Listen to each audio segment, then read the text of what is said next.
Welcome to another episode of Out of Spec Bits, where today we're going to be interviewing Jeremy Short, the chief engineer of the Chevy Bolt. Now, for those of you who don't know, the Bolt is back. And I actually saw the Bolt back in October at Universal Studios, where we spent some time with Jeremy talking about the car. Today, what we're going to do is we're going to ask him a lot about the design choices that he's made in this vehicle, and we're going to talk about some of the UI choices that they've made, and we're also going to go over this new 2027 Bolt. It's an amazing little car. I love the look of it. So let's talk to Jeremy Short and find out as much as we can right now about the new 2027 Chevy Bolt. The Bolt is back. So Jeremy, good to see you again, my friend. I feel like we're getting to know each other, and that was a really useful presentation this morning. So tell me a little bit about yourself, your role at Chevy, and what you've been up to since we spoke in October. Yeah, first, it's always a joy to come out in California and have a bit of a casual experience with the vehicles in the beautiful weather here. So thanks for coming out and seeing us. Home is Michigan for you? Home is Michigan for me. And Connecticut for me. We've had rough winters. We've earned this 75-degree and sunny here today, right? Yeah, so we're coming off the end of winter, so the timing's perfect. Yeah. But so yeah, I'm the vehicle chief engineer for the Chevy Bolt, and have been since 2019 when we started working on the model year 22. Oh, that's awesome. So what are some of the major changes on this Bolt? I know that Chevy has stated 150 kilowatt. I actually was able to charge the Bolt myself, and you'll have to stay tuned for the results of that coming out shortly. But tell me about the major things that you've really changed in this vehicle beyond the charging. Yeah, first and foremost, it was important to us to maintain something we're very proud of, is to be the most affordable EV in America, right? So, you know, right from the get-go, we knew that we had to maintain that. We also had some opportunities with some of the hardware that's become available to us through our stablemates like the Equinox EV, the drive unit we could get from there, the implementation of NACS, and our new LFP pack. We were able to more than 2.5 times increase our charge rate. We were able to decrease our charge time 10% to 80% down to as low as 25 minutes. And we were able to get more mileage out of it, not by increasing the size of the battery, but by getting a more efficient drive unit and power electronics. Now, back when you were in charge of the older generation Bolt, there were two versions of the Bolt and the EUV. Tell me a little bit about what those differences were and what this now is. Yeah, and you know, a lot of things since then have gone up in price. But one thing that's not really gone up in price, even though we have new standard equipment, the Bolt's right around the same price. And part of staying the most affordable EV was to simplify a few things and consolidate a few things. And we did. We had a choice to make, and we chose the longer format, a little more interior space, specifically 3 more inches of leg room in the second row.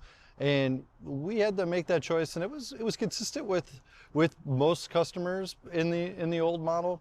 Of course, there are customers out there that love the Bolt EV, and we've tried to make both customers happy by making sure it feels light and fun to drive, and actually exceeds the mileage of the Bolt EV and the EUV that were in our previous model years. Now, you've got 2 trim levels. You've got the LT, which starts at $28,995, including destination, which is an amazing price point, and then you've got the RS. What are the differences between those 2 models? Yeah, so the RS comes with a few more standard components. It does have more gloss black look. It has interior decor differences, comes with the RGB lighting on the interior. And generally it's a sharper looking package. Sharper looking package, but they both come with the new user interface, the UI, which is now all Google based, which is interesting. And the screens are much larger, and the fact that you're able to keep the price point at the same level, but yet give the user a lot more, basically more real estate to be able to to use. So we don't have Apple CarPlay, we don't have Android Auto, but we've got Google Maps built in, and that system is really good. I think you made a good design choice with that. Yeah, we have a couple things going on there. One, it's really good at predicting what your state of charge will be at your destination. It's also really good if your destination is further away than you can reach with your current charge. It's really good at finding you chargers that apply to you, or your accessory adapters, whatever you may have. You can set that up in your own ID. So it's really strong for that. But we also have available Super Cruise. We're the most affordable vehicle, ICE or EV, to offer hands-free driving. And that combined with Google Maps has allowed us to implement route following for like highway to highway, or it brings you over to your exit before you get too far ahead of yourself. And all of those systems integrate well because of the built-in. And we can also do things that we couldn't do before, and that's like porting the Google Maps to the cluster view in front of the driver or in the main screen. So are you vision-based only, or do you have additional technology that's feeding all the computers? No, as part of our 20 standard safety features, we've made the long-range radar in the front of the vehicle standard, and that works with a video system to add redundancy in two different mediums to make sure that we have the safest system we can have. Right. You mentioned 20 safety features. So like, for example, adaptive cruise comes standard on the LT trim, right? That's right. And it's got like rear cross traffic alert. It's got even like a bicyclist coming up next to you, it'll alert you. There's so many different systems. I actually, in the video that will be coming out on Out of Spec Reviews shortly, I spent a lot of time with Chris Bowman, your product marketing specialist, who went through almost all of the different safety features, and it's an impressive list. And what's even more impressive is just a couple years ago, you'd pay for a lot of those things, and they're all standard in there right now today. Just from a design choice, let's talk about the exterior of the vehicle. So here is an LT, and you can see kind of the difference. Now, the wheels and tires are the same diameter and the same sidewall. You've actually partnered with Michelin with a new tire for this vehicle. Can you tell me a little bit about that? Yeah, so all of our tires are the same. Again, trying to simplify our build combinations, but we have one tire, and we were able to not only get the additional range, so we wanted to maintain efficiency with a low rolling resistance, but we were also able to maximize other things, including our braking performance. So 0 to 60 is, what is it now?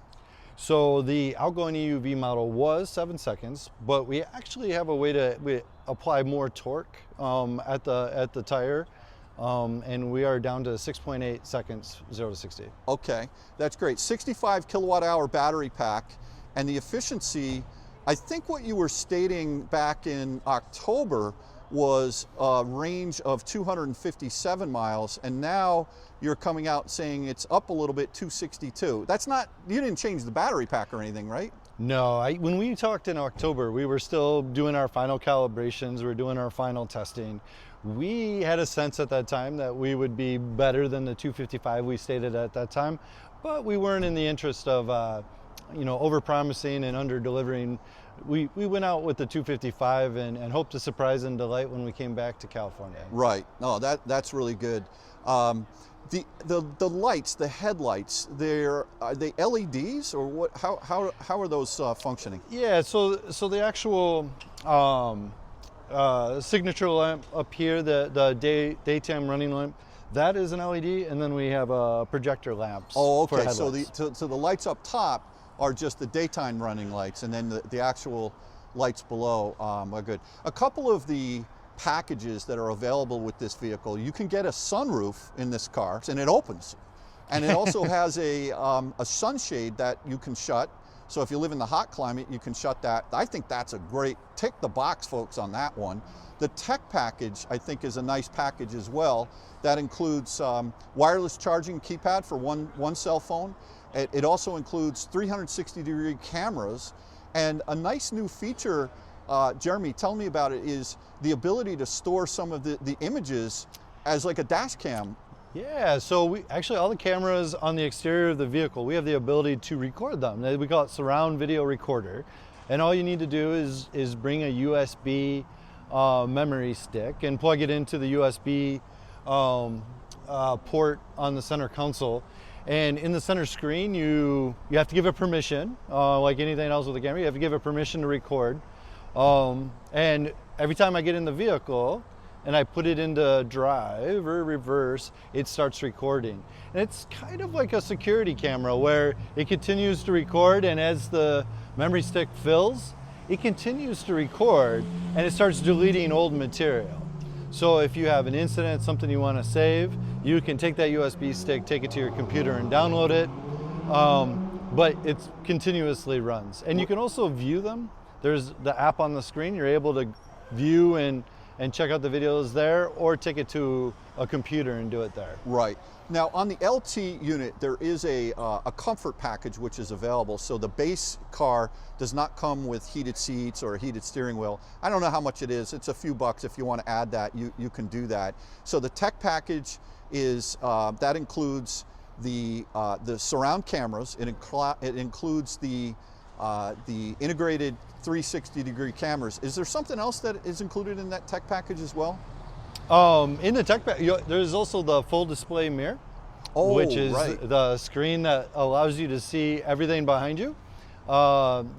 This came up for me on a recent ski trip when my wife and my youngest son went up, and we took the Bolt, of course, and all our ski gear, and we had our gear piled all the way up to the ceiling. And thanks to the full display mirror, I was able to still use the mirror and see out the back. That's very cool. And was able to maximize our interior storage. See, one of the little known facts about Jeremy, he's not only the guy who designed the car and engineered it, but he also is an owner. As a matter of fact, his wife bought one of these. That's got to put a lot of added pressure on you. Yeah, it's a lot of pressure, but we've come a long way. When she bought her last one, all she wanted was adaptive cruise. Like Super Cruise was kind of scary for her, but now she's waiting for her Super Cruise one to come in here and looking forward to buying the next one. That's great. And what color are you going to get? So my wife has a thing for gray cars, so we're going to get the shark skin metallic. Oh, okay. Yeah, if it was my choice, I'd be getting the Marina Blue, but she's made it clear it's not my choice. I would go for the atomic yellow. Yeah. I mean that's like a rolling oxymoron. That will be my company car. In fact, you drove my company car yesterday. That's mine. Well, listen, Jeremy, because of you and the efforts of a lot of your colleagues here at Chevy, the Bolt is back. It's great. It's a limited run, which is kind of an interesting thing. You know, you've taken over the factory in Kansas now that was idle, and I think you opportunistically jumped on and said, let's bring the Bolt back for 18 months. And that's kind of an interesting thing. A lot of car manufacturers don't say that they're bringing out a car for a limited run. Can you tell me a little bit about that? Yeah, Fairfax Assembly in Kansas, just outside Kansas City, Kansas. Fantastic plant, had an opportunity there with some capacity, and we took it. And we knew from our very outspoken customer base that there was a demand for it, and we just took it. So because of that, we kept a lot of the long lead tooling items like steel and structure and those things, we kept the same. But we were able to also take the opportunity to bring in a new electrical architecture and all the infotainment and safety features. We were able to do that at the same time because we were able to lean on the Equinox EV, the Blazer EV, and other cars we have in our stable. One last thing before we end the video, I just want to talk a little bit about the LFP chemistry and the choice that you made there. From my standpoint, the benefit of going with an LFP battery pack is you can charge this puppy up to 100% every day. And you can leave every morning, just like you leave with your cell phone at a full charge. You got 262 miles of EPA rated range every single day. I think that's a really smart design choice as opposed to going with the NMC chemistry. Right, so the LFP is a well-established battery chemistry, but it was the right balance of performance and cost for this vehicle. And for a vehicle that gets 262 miles of range, it's good that we don't have to tell the customer to only charge 80%. Use the whole battery. We encourage it, and the battery management system that is actually the same from all of our electric vehicles will take care of the battery and do all that for you. You don't have to think about it. Just like your cell phone, plug it in at night and leave it 100% in the morning, and go on with your day. Well, Jeremy, listen, I want to thank you, and I've got you deliberately standing next to the Atomic Yellow because I think you need to have your wife change the color on her car. But there's one last feature that I think is really important to understand about over-the-air updates. You know, everybody talks about them, everybody hears about it, but these vehicles have been sending over-the-air updates even the other day. Jeremy said he got Apple Music now, part of standard, which is great. One of the other things that's interesting is that because this car has a NACS adapter already built right into it, native NACS, you can charge this car at a Tesla supercharger, and you don't need to use an adapter, a Combo 1 adapter or anything like that. You just plug it right in. And there are 3 ways that you can authorize that charge. You can use the Tesla app and say, charge my other non-Tesla car. You can use the GM app, but what's nice also is you can go into the Google screen and you can start the charging session right from the screen, from the screen. But there's something even better that's going to be coming out later this year. What is it, Jeremy? We're going to be enabling plug-in charge on the Supercharge network. So later this summer, we'll have an OTA or over-the-air update for our customers. Every model year 27 that's been built will be able to download that update and then enable it through their My Chevy app. And then you operate plug-in charge, get out of the car, plug it in, go about your business, and it'll charge while you're gone. Oh man, so listen, the Bolt is back, folks. Jeremy, thank you so much for this quick little tour around the vehicle. Keep an eye out for all the content that's soon to be coming out on Out of Spec Reviews, on the Out of Spec Bits channel. We're going to be having a charging test on the Out of Spec Testing channel, and then also some extra bonus content over on Out of Spec Dave. So once again, thanks for watching another episode of Out of Spec Bits, and we'll catch you on the next one. Take care now. Bye-bye.